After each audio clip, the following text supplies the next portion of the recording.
అన్నీ అనుకున్నట్టుగా జరిగి ఉంటే శనివారం రవితేజ కొత్త చిత్రం ఈగల్ థియేటర్లలో ఉండేది. అయితే కొన్ని అనివార్య కారణాల వల్ల ఈ మూవీ ఫిబ్రవరి 9కి వాయిదా పడింది. అయినప్పటికీ చిత్రంలో తన వాయిస్ ఓవర్తో అభిమానుల ముందుకు పరోక్షంగా వచ్చారు మాస్ మహారాజా. ఇందులో కోటి అనే కోతి పాత్రకి రవితేజ తన మార్కు వాయిస్ ఓవర్ ఇచ్చి మెప్పించారు. రవితేజ వాయిస్ ఓవర్ ఇవ్వడం ఇదేం కొత్త కాదు.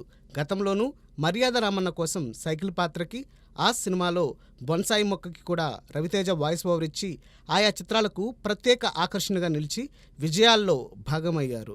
ఇప్పుడు హనుమాన్లోని కోటి పాత్రకి వాయిస్ ఓవర్ ఇచ్చి ఎంటర్టైన్ చేశారు. అలా నాన్ హ్యూమన్ బీయింగ్ రోల్స్కి వాయిస్ ఓవర్ ఇచ్చి హ్యాట్రిక్ కొట్టారు మాస్ మహారాజా.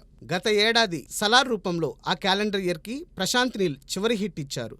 కట్ చేస్తే ఈ సంవత్సరం హనుమాన్ రూపంలో ఈ క్యాలెండర్ ఇయర్కి ప్రశాంత్ వర్మ ఫస్ట్ హిట్ ఇచ్చారు. విశేషం ఏమిటంటే ఇద్దరికి కూడా ఈ పాన్ ఇండియా ప్రాజెక్ట్స్ 4గో చిత్రాలే.